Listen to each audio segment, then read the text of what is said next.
Hi there! I'm Krista, the maker behind Oud Form. I've sized hundreds of lampshades for my customers over the years, and I'd love to help you find the perfect lampshade for your lamp. My advice today is mostly geared toward finding the right drum shade for your table lamp, but along the way, I'll mention other shapes and height tips that will also be helpful. Let's dive in. To start, you want to get as many dimensions as possible. Total height, total width, base height, hardware height, and neck height. When discussing lamp necks, this can be a confusing topic. Most people agree a narrow part near the top of the lamp is the neck. Some lamps have metal hardware necks, some lamps have no real neck, and some ceramic lamps have a wooden neck in addition to a small metal hardware neck. This is relevant for finding the right shade height, and we will talk more about that soon. In the meantime, measure each part of the neck. Here's a tip for taking dimensions. I know getting the diameter of a round lamp base can be tricky. Use a string to measure around the widest part of your lamp. Then take that number and divide by pi, 3.14, to get an accurate diameter. Next, we should consider location and use. This is helpful to the shade diameter. Measure the depth of the table or dresser the lamp will sit on. You wouldn't want the shade to hang over the dresser into your walking path. If you have a narrow dresser or you need your lamp to fit into a tight corner, I would suggest using a tall, narrow shade or consider an oval lampshade if that works in your space. The size and shape of your lampshade will determine how much light the room will receive. A drum shade will always offer more light to a space than a tapered shade of similar size. When needing more light in a space, a drum shade casts more light up, reflecting it from the walls and ceiling into the rest of the room. If you want a more intimate, moody light, the more extreme the taper, the more downlight the shade casts. Lampshades have followed trends through the years, and just like fashion, what looks proper evolves and changes. I've seen my fair share of bad lampshade advice, guaranteeing a surefire fit every time. There are too many exceptions to these rules for me to suggest any of them. Through my sizing consultations, I have noticed there are some rules and guidelines that I stick to that help me estimate the range of sizes we will be considering. Once we find the size range, it's best to consider personal style, what will work with the rest of the room, and the functional lighting needs of the space to find the perfect fit.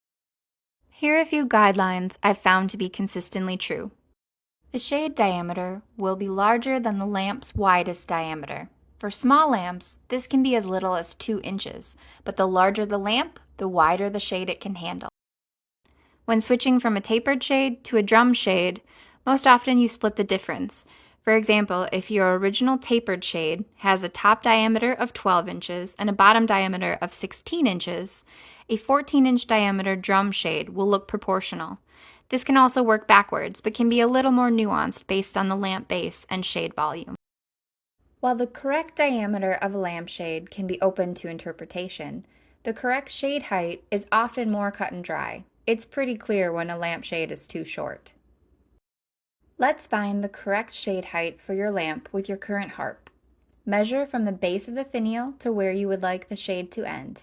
Then add 1/2 inch to account for the standard hardware drop. The shade height will always be taller than the harp height by at least 1 inch, but oftentimes more than that. If your lamp has a decorative metal neck, consider a shade height that covers half of the metal neck. If the metal neck looks like part of the socket hardware, you may want the shade to cover the entire neck. If your lamp has a metal and wooden neck, test the shade height at where they meet, or slightly longer for a large lamp.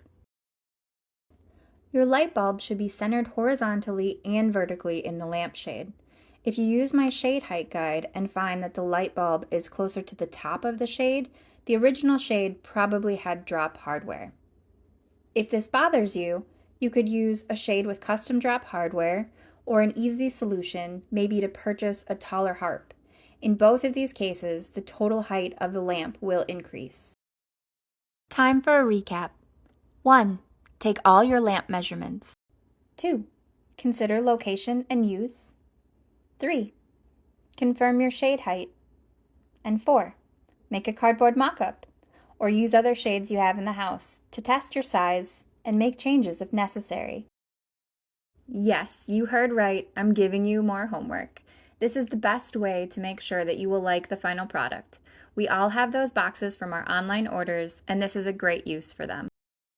Once you have narrowed down your proper shade height and the range of diameters, cut a rectangle and roll it in your hands. If you want to test more than one diameter, cut your rectangle to a larger size and draw a line where your smaller diameter would be. You can tape your mock-up at both points, comparing the sizes. You will need a friend to hold the shade in place while you properly view the size options from all possible angles. Look at the shade from where you would normally experience it, in a chair, on the couch, from lying in bed, to make sure that you don't see more of the hardware than you want. Take photos of each size you are considering in case you are unsure. The photos may make the decision more clear, and if you are still confused, consider the tips I've mentioned earlier about light output and how you plan to use the lamp in your space. These are the steps I use to find the perfect lampshade for my lamps. Don't be afraid to break the rules, even my rules.